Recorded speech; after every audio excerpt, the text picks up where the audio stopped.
Bem-vindos à 12ª entrevista biográfica das Conversas da Diáspora. Vamos conhecer mais uma das personalidades que nasceram nas nossas ilhas e se afirmaram nas nossas comunidades. Temos estado a conversar com professores, empresários, políticos. Hoje conversaremos com um artista. Provavelmente o artista mais popular da diáspora açoriana. Tem 45 discos gravados, dos quais 24 estão premiados com disco de ouro e 14 com disco de platina. Vendeu mais de 5 milhões de discos. É o autor e o intérprete de sucessos musicais que todos conhecem, como Viva Fall River, Carro Preto ou Papai.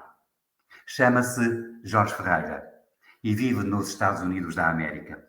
Nasceu nos Açores, na Ilha de São Miguel, no concelho de Ponta Delgada, na freguesia da Ajuda da Bretanha, a 5 de fevereiro de 1955. É o mais novo dos 6 filhos do casal Francisco Ferreira e Maria Rosa Ferreira.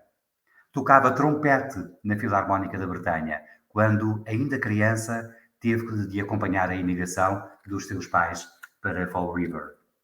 Na cidade mais açoriana da costa leste dos Estados Unidos, integrou as filarmónicas Banda do Espírito Santo, Banda do Santo Cristo e Banda de Nossa Senhora da Luz, bem como os conjuntos musicais Jaywalkers e Sunrise Sunset.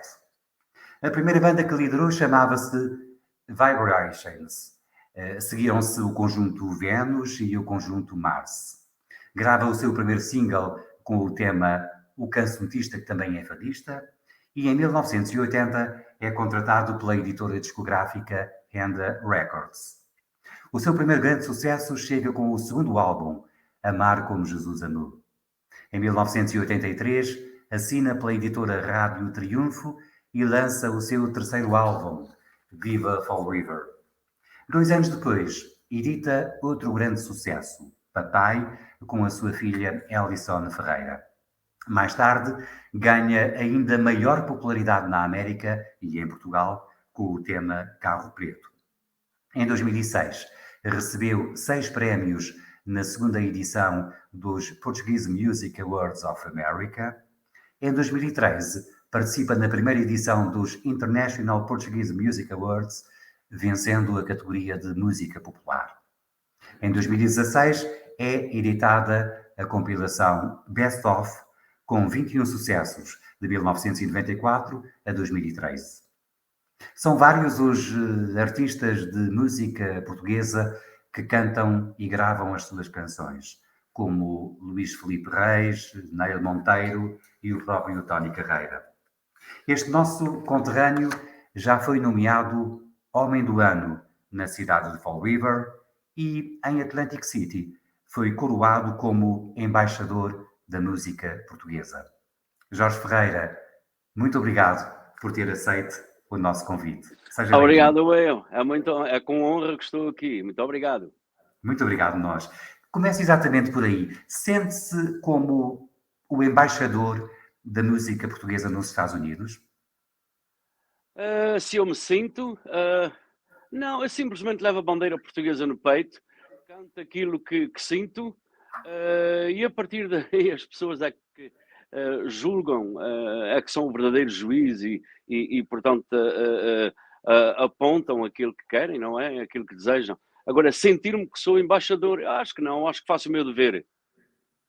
E como é que um açoriano na América chega a vender 5 milhões de discos, incluindo, como já vimos, 24 discos de ouro, 14 discos de platina? Foi no mundo inteiro. Portanto, isso foi quase, nesse tempo foi quase tudo fabricado em Portugal. As comunidades, portanto, portuguesas vendem, mas não tanto como Portugal. Portugal foi sempre a capital de vendas do mundo inteiro e muitas vezes saíam as ordens de Portugal, saíam o fabricamento de Portugal e espalhavam-se pelas comunidades. Portanto, por exemplo, na Europa não fabricavam na Europa, mas sim fabricavam em Portugal e exportavam para o resto da Europa toda. E parecendo que não, isso tudo junto, as comunidades e, com a Europa e Portugal em si, portanto fazia um grande mercado. E é por isso que cheguei aos 6 milhões. A biografia está um pouco desatualizada, mas pronto, cheguei aos 6 milhões de vendas. E Fui continua a conseguir, vender. continuo a vender, mas neste momento um pouco mais digital, que é diferente, mas pronto, que há aquele ajuste do analógico para digital em que, pronto, o digital é um bocadinho aqui, um bocadinho ali, em que faz o tal molho, o tal monte, a tal fatia, que era de antigamente em analógico, mas é em muitos pontos. Stream, vendas de MP3 e etc, etc. YouTube, que também paga muito bem. Pronto, e é assim que vamos buscar as nossas vendas de hoje, digitais. Naquele tempo, pois, havia o disco físico e era muito mais fácil, quer dizer, fazer e contar as vendas. Hoje em dia, não sei se pode contar. Em todo o caso, como já disse, Portugal inteiro, incluindo os Açores, era o seu melhor mercado. A partir daí, Era sim, senhor. compravam também em diferentes países da Europa, na América do Era Norte, Estados Unidos e Canadá. Mas hoje em dia, com o digital, qualquer pessoa em qualquer parte do mundo qualquer pessoa. pode comprar Jorge Ferreira. E isso Pois tem pode, acontecido, pode. certamente. Pois, o stream e o MP3 e também o YouTube, está tudo no YouTube. Ganhou, portanto, uma dimensão verdadeiramente mundial agora. Pronto, eu no tempo, o que eu queria dizer é que no tempo analógico, cheguei, ainda hoje acho que estou classificado o quarto artista que mais vendeu na história de Portugal. Primeiro foi a Amália, segundo foi um Roberto Leal, ou Linda de Souza, e terceiro, Linda de Souza ou Roberto Leal, já não sei quem foi, porque um deles faleceu primeiro e ultrapassou as vendas ao outro. Portanto, Amália Rodrigues, Roberto Leal, Linda de Souza e eu, número 4. Pronto, E isso para para mim é nós é uma um motivo honra. de orgulho, para nós açorianos ter um conterrâneo com esta projeção é de facto um orgulho, desde logo para si, mas também E foi para uma todos os surpresa. açorianos nos dois lados do Atlântico. Vamos então tentar perceber como é que tudo isso começou. O seu primeiro contacto com a música foi na banda filarmónica da sua freguesia. Como era exatamente a sua infância na ajuda da Bretanha, nessa altura? Sempre tive uma tendência de musical, porque na minha família os meus irmãos todos foram músicos. Não havia naquele tempo em que eu me criei, não havia eletricidade, não havia muitas coisas, pronto, que hoje há, que hoje existe.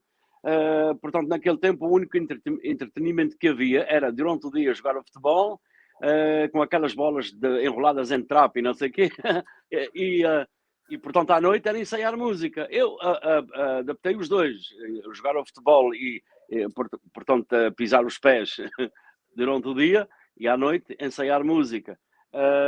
Eu levei isso no sangue comigo trouxe comigo para os Estados Unidos. Eu toquei trompete, mas no tempo em que eu tinha 5 ou 6 anos, eu lembro-me que os meus irmãos compraram uma harmónica e foi com essa harmónica que eu aprendi a tocar um pouco para eles cantarem ao desafio à noite. E, portanto, foi a partir daí que, pronto, tive aquele bichinho da música e continuei.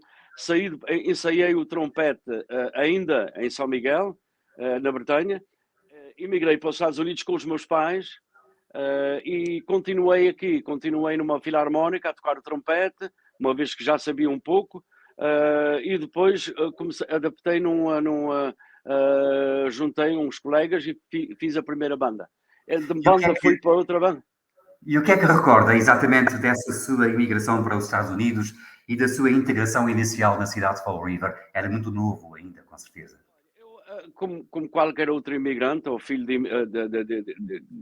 filho da imigração, neste caso, como qualquer outro, houve aquela dificuldade de adaptação, não é? Vir dos Açores, de uma cultura que nós conhecíamos, ou que eu conhecia, chegar aqui e integrar numa outra cultura, não saber a língua. Posso dizer que em 6 meses falo o mesmo inglês que falo até agora, porque fui obrigado a aprender, porque não havia ninguém que falasse em português. E eu fui obrigado a aprender na escola. Havia um quarto ao lado da classe em que mostravam filmes. Isto é um chapéu, o chapéu está em cima da mesa isto é uma mesa, não sei o quê, pronto. E a gente E que seguia a idade ouvir e a quantos anos pronunciar. tinha quando chegou aos Estados Unidos? Eu era para vir com 12 anos, mas vim com 13 porque o avião atrasou, a SATA atrasou 3 vezes. E então vim fazer, fiz 13 anos em São Miguel e vim com 13 anos de idade, no mês de fevereiro. Uma idade Desculpe. difícil para quem deixa para trás os amigos e encontra uma sociedade completamente Exato. diferente. Exato. Eu, vá lá, adaptei-me a este sistema num outro país, numa outra cultura, etc, etc. Mas, pronto, naquele tempo em que talvez a culpa de Salazar, né, que 4 milhões saíram de Portugal, mas hoje, se eu estivesse nos Açores, não sei se sairia ou não, porque os Açores levou uma evolução tão grande, que até dá gosto cada vez que a gente vê os Açores neste momento, dá gosto em voltar e ver novamente. Portanto, Hoje, não sei. se fosse hoje, talvez não saísse. Exatamente, exatamente. Mas hoje não voltaria para cá. Hoje não, porque tenho raízes cá plantadas que não as posso arrancar. eu acho que disse tudo. Não é fácil, não é fácil. Olha que eu estive debaixo de contrato no continente, em Lisboa, com pessoas, com a editora e com outras pessoas em Portugal que me queriam contratar para viver em Portugal 6 meses por ano. Enfim, trabalhar em estúdio, trabalhar pronto, na música. E eu não pude fazer isso. Portanto, se eu não pude nesse tempo, acho que agora ainda pior, porque Uhum. agora também há netos, não é? Não é Pois só é, os filhos. criou raízes aí, como bem diz. Pois é, pois é. Em todo o caso, como já vimos, as filarmónicas de Fall River continuaram a ser, naquela fase inicial, a sua escola de música, depois a participação Pois foi. nos conjuntos e, por fim, a carreira a solo. Quando é que percebeu que a música seria a sua vida? Sempre, sempre, desde que me lembro que sou eu, sempre imaginei fazer o que faço hoje. Só que nunca imaginei subir tão alto na escada como subiu, por exemplo, fazer discos de ouro, fazer discos de platina. Não, eu nunca pensei em nada disso. Simplesmente pensava em ter uma banda, brilhantar uma festa, sei lá, passar aquele bom tempo ao fim de semana ou durante aquelas horas, porque isso é um bichinho que está no sangue e não sai assim à toa a música. E então eu nunca pensei em chegar ao ponto que cheguei, e isto é uma realidade. Falou há pouco no Netinho, eu ainda me lembro do Jorge Ferreira gravar o Papai com a sua filha Eldison A minha Ferreira, filha foi. pequenina ainda. Essa sua filha é que já lhe deu um netinho? Essa já me dei dois, um casalinho, e a minha outra filha, também já me dei uma netinha. Muito bem. Isso é que é passar tempo. Papai, aliás, foi um dos primeiros sucessos e grandes sucessos da sua carreira, também em Viva, Fall River, o Carro Preto, autênticos hinos da sua carreira. Mas para o autor e intérprete, quais são os temas da sua preferência? Por vezes não coincidem com a vontade do grande público. Temas de mãe, dedicados à mãe, fiz uma dúzia deles, talvez. Dessa dúzia, há uma canção intitulada Mãe, Os Olhos de Minha Mãe, há mais uma ou duas, portanto, que não quer dizer que todas elas não são boas. Eu gosto delas todas. Como criador, eu faço-as com o mesmo carinho, só que no final da gravação há algumas que destacam mais e dizem mais e tem uma história mais, sei lá, que vai abranger uma outra quantidade de pessoas. A mensagem foi mais além do que era previsto. Portanto, e são essas que estão arquivadas e que eu gosto mais. Os Olhos de Minha Mãe, portanto, essas, Mãe Universal, Tinha um são significado especial para si, não é? depois tem. Portanto, entre outras, Viva Fall River é uma canção, por exemplo, que eu só pensava que ia ter sucesso aqui em volta de Fall River, mas não, até no continente se cantava o Viva Fall River. Agora até já temos um mural na cidade de Fall River de homenagem a esse hino da sua carreira. Quando se entra em Fall River, lá está, Viva Fall River, Viva homenageando Fall River. Jorge Ferreira. Até eu fiquei pasmado a ver aquilo. Que é isto? Viva Paulo Riva! Mas pronto, é uma honra estar a participar, diretamente ou indiretamente, nessas coisas em que, bom, pronto, eu acho que é o alimento de dar uma continuação, mais nada. Quando a gente vê um público a reagir, quando a gente vê coisas, o Viva Fala Riva e outras coisas assim, os inscritos, pronto, dá para a gente se sentir bem, não é? E o que é que se sente no íntimo do seu coração de cada vez que recebe um disco de ouro ou um prémio de carreira? Uh, Sabe, antigamente a gente recebia discos de ouro muitos seguidos. hoje, hoje, através do digital, nem sequer se faz caso do disco de ouro ou platina. Uh, mas pronto, há sempre aquela. Quando se atinge uma certa quantidade de unidades vendidas, portanto, dá sempre aquele. Como já disse há bocado, é um combustível para poder dar uma continuação e fazer cada vez mais, competir comigo cada vez que faço uma coisa que seja considerada boa, eu tento competir e tentar fazer melhor. E nunca estou contente com aquilo que eu faço. O próximo Isto é, disco é sempre o melhor, não é? é sempre o melhor, pelo menos na minha mente, né, é que vai ser o melhor. Mas pronto, as pessoas, como já disse há bocado, as pessoas são os verdadeiros juízes em que eles é que sabem realmente se é melhor ou se é pior. Eles é que vão comprar e eles é que consumem o artigo, não é? Eles é que sabem. Eu só espero pela resposta. Tem saudades do vinil, dos singles, dos LPs, adaptou-se Olha, com facilidade às novas tecnologias da indústria discográfica. eu já pensei em fazer cada disco novo que faço. Desculpe, cada disco novo que faço, fazer o CD físico, ter o digital também distribuído, mas também fazer, nem que seja só para satisfazer a vontade da meia dúzia de pessoas, que neste momento há pessoas a consumir também o vinil. E de vez em quando dá aquela vontade de fabricar também meia dúzia deles para essas pessoas. Só que pronto, vamos lá ver no próximo disco se vou fazê-lo ou não. Eu sei que o meu filho também está envolvido na música, está em Hollywood, vive em Hollywood e vai fazer no seu próximo CD, que vai sair em breve, vai fazer também o vinil. Portanto, eu estou a pensar talvez havia fazer também. Muito bem. E em que fase é que se encontra agora a sua carreira? Continua com o ritmo habitual de concertos e gravações? Abranda um bocadinho. Continuo, quer dizer, houve a pandemia, como toda a gente sabe. Quando chegou a pandemia, pronto, eu disse, não há nada que fazer agora, não há palcos, não há que contactar ninguém para estar a tantas horas no aeroporto e não sei o que lá, portanto, agora vou desligar o telefone, vou ver televisão, e portanto tive assim 2 anos. Habituei-me a desligar o telefone, o telemóvel durante o dia e à noite ouço as mensagens e respondo no outro dia. Habituei-me assim. Habituei-me também a não fazer muitos espetáculos, porque também já tenho uma certa idade, atenção.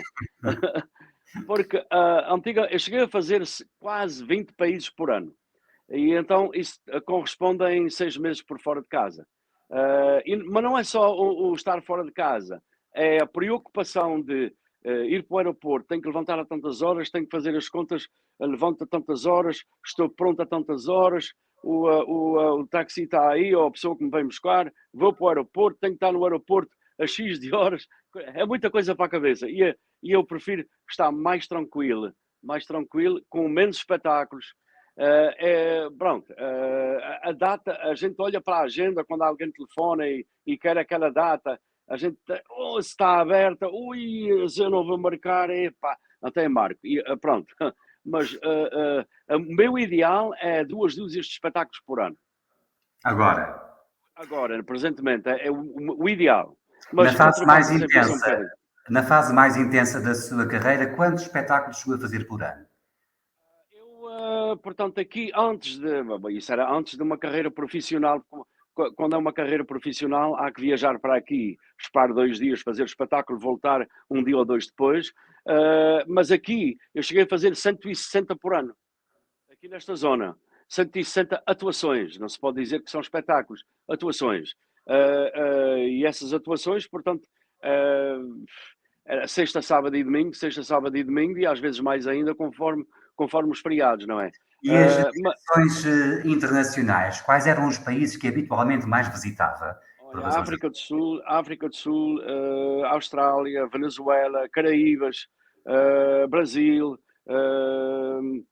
aqui para o lado da Europa, a Europa Central toda, praticamente, desde a Inglaterra, a Alemanha, Suíça, Luxemburgo, França, a Bélgica, esses países todos. E Portugal no verão, claro, no verão é sempre dedicado a Portugal. Corria Aqui, portanto, Portugal de norte a sul, do Minho ao Algarve, frequentemente. sim, sim, sim, sim. E qual foi a última vez que atuou na sua terra natal, aqui nos Açores? Os concertos em São Miguel têm um significado diferente de quem volta por cima, digamos assim, à terra Sim, onde sim. nasceu. Ora, a última vez que estive em São Miguel foi na Vila Franca. Estive há cerca de 6 ou 7 anos, ou 5 ou 6 anos, na Bretanha, na ajuda da Bretanha, estamos a falar há 30 e poucos anos, que já não vou atuar na Bretanha. Como disse, eu tenho vários convites para ir aos Açores. Vou talvez mais, presentemente vou mais às ilhas sem ser São Miguel, às outras ilhas. Estive há pouco tempo na Ilha das Flores, por exemplo. Na terceira. São Miguel, portanto, vou também de vez em quando há oportunidade. Muitas vezes nessas chamadas, nesses pedidos para agendar qualquer coisa, ou há uma data que já está tomada, ou então há uma questão sei lá, de material, né? Há sempre um entendimento ou desentendimento, isso é mesmo assim, eu não levo nada disso a mal, porque isso é assim. Agora, uma coisa é certa, para fazer um bom espetáculo há que haver uma boa produção. Sem essa produção, portanto, se não houver uma boa produção, é a mesma coisa que digo, olha, não tem palco, vais atuar no chão. Isso é a mesma coisa que me diga diretamente, querias fazer um bom espetáculo, mas eu não vou deixar fazer-te um bom espetáculo. E isso eu não aceito. Portanto, tem que haver condições, tem que haver, no mínimo, não é? Cada vez mais, até porque já está numa fase da sua carreira em que se pode dar o luxo de exigir, digamos assim, naturalmente. Ou faz-se Que ou não se diferença é faz. que tem? Agora a pergunta que lhe vou fazer é absolutamente disparatada, mas tem a ver com a emoção. Que diferença é que tem fazer um concerto em Paris ou na Bretanha? Na Bretanha seria um concerto que eu ficaria um pouco mais nervoso, não é? Porque é gente da minha terra, e eu não quero, como costuma dizer, eu não quero pôr a pata na poça, mas também não quero, pronto, quero fazer um bom espetáculo e ando sempre debaixo daquela pressão nervosa quando é gente da minha terra. Mas depois de pisar o palco e depois de lá estar um pouco, já tudo passa e já tudo passa normal. Paris, pois eu estive em Paris a semana passada e foi 113 vezes que fui a Paris. Uau! Daqui a 3 semanas volto a Paris, aliás, faço uma paragem em Paris e vou a Luxemburgo fazer o domingo de Páscoa. Mas, portanto, será 114 vezes que passo por Paris. Nem sempre, atenção, nem sempre é para espetáculos, mas na maioria é. Mas de vez em quando há uma paragem em Paris para seguir com os colegas, com a banda de carrinha, para Luxemburgo ou para a Suíça, está a ver. Mas Paris é sempre aquela paragem principal. E atualmente, como é normalmente o seu dia de trabalho? Vejo que está aí no seu estúdio, provavelmente aí passa boa parte dos dias e boa Sim, parte sim. de cada dia. O meio-dia de trabalho é levantar-me logo de manhã cedinho, quando é meio-dia, 1 hora da tarde. Levantar-me cedinho. Sabe, esta vida de músico é um pouco ingrata, porque a gente habitua-se a dormir tarde. Por exemplo, para lhe dar uma ideia, no verão em Portugal, a gente sai de casa ou do hotel há cerca das 3, 4 da tarde. Vamos fazer som durante a tarde porque não tem ninguém ainda na festa, enfim, fazemos o som, depois do som, ali se passa 1 hora ou 2, vamos ao restaurante comer qualquer coisa, conversa, mais conversa, menos conversa, já é 10 e tal da noite, vamos para o camarim, vamos trocar de roupa, ter mais uma conversa e não sei o quê, combinar com os músicos, não se esqueça de fazer assim, assim, assim assado, pronto. chega o espetáculo começa cerca da meia-noite, às 2 da manhã, isto é pelo melhor, porque às vezes começa à 1 da manhã, antigamente começava à 1, 2 da manhã e 4 da manhã acabávamos o espetáculo. Portanto, conclusão da história, a gente volta à casa ou ao hotel atrás da carrinha do pão, aí às 6 da manhã, está a ver? Pronto, à procura da carrinha do pão para comprar meia dúzia de pavos secos para comer com manteiga, Vida de porque artista. está a ver? E agora, quem se deita às 6, 7 da manhã, a que horas é que se pode levantar? Claro, claro. E a gente habitua-se nesse ritmo, parecendo que não, eu chego cá, como há aquela troca de hora, chego cá cansadíssimo, vou para a cama, levanto-me às 7 da manhã o primeiro dia. Epá, porreiro. No outro dia, levanto-me às 10. No outro dia, levanto-me ao meio-dia outra vez. Pronto. Está a ver? E eu não consigo ajustar, eu não consigo Claro que ajustar. sim. O Jorge Ferreira é provavelmente o artista português mais popular da América do Norte. No dia a dia, a sua popularidade é para si um conforto ou um desconforto? Olha, eu sei exatamente o que você quer dizer com isso, mas para mim, eu não acho que seja desconforto. Sabe, qualquer coisa que uma pessoa é interrompida nesta vida, ir a um restaurante e ter uma pessoa que quer um autógrafo ou uma fotografia, não é desconforto para mim. Eu acho que já vem com o terreno. Se eu não gostasse disso, também não seguiria este tipo de trabalho. E eu compreendo muito bem as pessoas, que é mesmo assim. Eu também, quando vejo um ídolo e também gostava de um autógrafo, eu aproximo e Por penso. exemplo, quem? Quem é que podia ser o seu ídolo que justificasse pedir um autógrafo? Olha, bom, o meu ídolo é os Bee Gees. Eu cresci a ouvir os Bee Gees aqui nos Estados Unidos. Foi uma banda, eu vim lá ouvir, vim de Portugal, saí de Portugal a ouvir o António Mourão, ao tempo volta para trás, Sim, sim. a Amália Rodrigues, por exemplo, enfim, os ranchos folclóricos, pronto, ouvia tudo isso, mas cheguei aqui, comecei a integrar numa outra cultura e comecei a ouvir umas musicazinhas americanas, adoro country, comecei a ouvir muito country, comecei a ouvir os Bee Gees, não talvez devido a certas músicas, mas sim devido às três vozes que combinam muito bem e fazem uma harmonia, uma coisa fora de série. Portanto, E no aquilo seu caso? fascina-me. No seu caso, se tivesse que escolher um momento especial da sua carreira, qual seria? Momento especial da minha carreira. Uf, olha, por exemplo, entrar num palco de uma arena na África do Sul, ver 16 mil pessoas à minha frente, e saber que fui o terceiro a encher aquela sala. Foi o primeiro, o Stevie Wonder, o segundo, Tracy Chapman, e o terceiro, um grande amigo meu que é chamado Jorge Ferreira.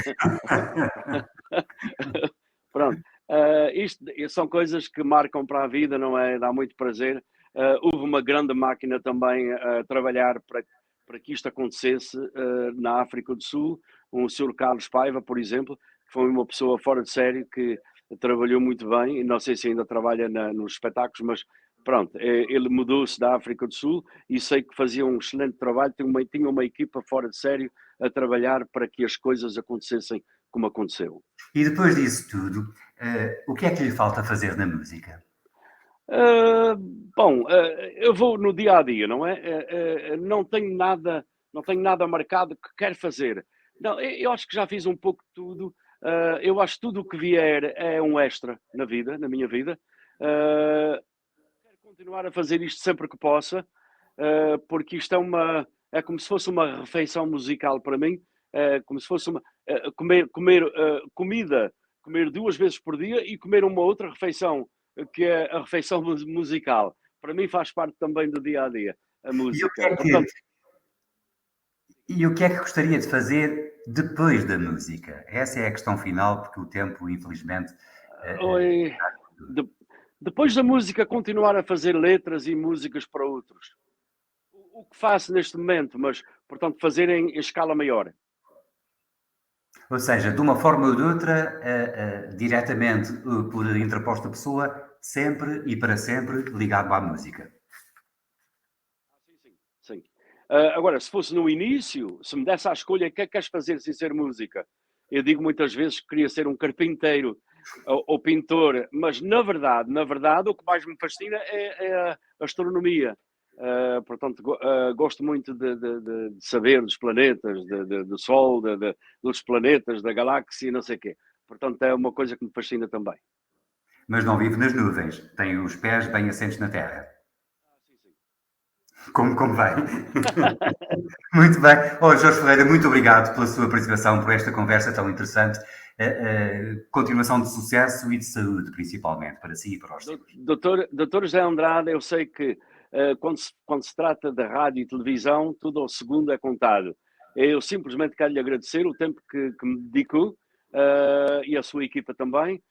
Eu quero agradecer muito e enviar um grande abraço também do mundo inteiro para todos aqueles que nos estão a ver e a ouvir. Muito obrigado. Um grande abraço para si também.